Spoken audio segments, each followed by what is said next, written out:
আসসালামু আলাইকুম। আজকের আকর্ষণীয় ভিডিওতে সবাইকে স্বাগতম। তো সৌদি আরব থেকে বাংলাদেশে আসার পর আজকে একটা দাওয়াতে আসলাম। তো সেটা হলো আমাদের এলাকার এক ফুফাতো ভাইয়ের বিয়েতে আমার আব্বা উকিল হয়েছে। তো সেই উকিল বোনের শ্বশুর বাড়িতে সকালে নাস্তা দিতে যাব। আমাদের দিকের নিয়ম হলো উকিল বাপের সকালবেলার নাস্তা নিয়ে দিয়ে আসতে হয় শ্বশুর বাড়িতে। তো এখন বাজে সকাল 7টা।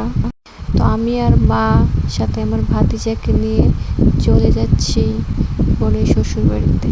তো আব্বা বাজার থেকে সকালে নাস্তা নিয়ে আসছে, তো আমি আর মা সেগুলো নিয়ে যাচ্ছি আর কি। তো ভালোই হয়েছে, যেহেতু আমার কোনো বোন নাই, আমি একা। ওনাদের বাসা যেহেতু একটু ভিতরে, রাস্তা নাই, তো একটু কষ্ট করে যেতে হচ্ছে আর কি। তো মা আগে আগে যাচ্ছে আর আমি আর ভাতিজা পিছনে পিছনে হাঁটতেছি আর কি। তো আমাদের বাসা থেকে অনেকটা দূরে ওনাদের বাসা, গাড়ি নিয়ে যাওয়ার মতো অবস্থা নাই, এই জন্য হেঁটেই যাচ্ছি।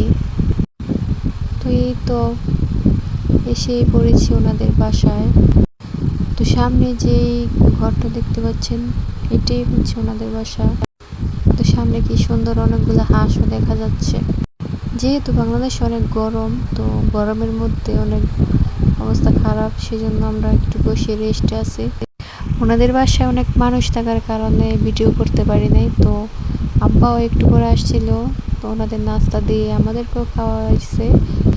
তো খাওয়া দাওয়া শেষ করে আমরা আবার চলে যাচ্ছি, কারণ দুপুরে আবার আসতে হবে, কারণ দুপুরেও আমাদেরকে দাওয়াত করা হয়েছে। আর এদিক দিয়ে মা এইসব জায়গা জমি দেখাইতেছে, কারণ এগুলো সব আমার দাদার ছিল। দাদার দরকারি কাজের জন্য এই জমিগুলো সব বিক্রি করে দিছে। আমি কিন্তু এই গ্রামের মেয়ে, কিন্তু আমার এদিকে আসা হয় না, যার কারণে আমি জানি না কোনটা কার। তো মা এই জন্য দেখাইতেছে। তো বোনের শ্বশুর বাড়ি থেকে আবার আমাদেরকে কাঁঠাল আর তাল দিয়ে দিছে, যেহেতু ওনাদের অনেক তাল গাছ আর কাঁঠাল গাছ আছে। কাঁঠাল আব্বা নিয়ে আসতেছে, রাস্তা দিয়ে আমরা অন্য জায়গা দিয়ে যাইতেছি বাসায়। তো বাড়ির চিপাচাপি দিয়ে যাইতে তাড়াতাড়ি হবে, সেই জন্য মা বাড়ির উপর দিয়ে যাইতেছে আমাকে নিয়ে। তো রাস্তা দিয়ে অনেক দূর হয়, সেই জন্য আমরা বাড়ির উপর দিয়ে যাইতেছি আর মা সবার বাড়িঘর আমাকে দেখাইতেছে। তো এই তো আমাদের বাড়ির পাশে চলে আসছি। আর এটা আমার এক কাকার বাসা। বাসাটা কত সুন্দর না, পরিপাটি।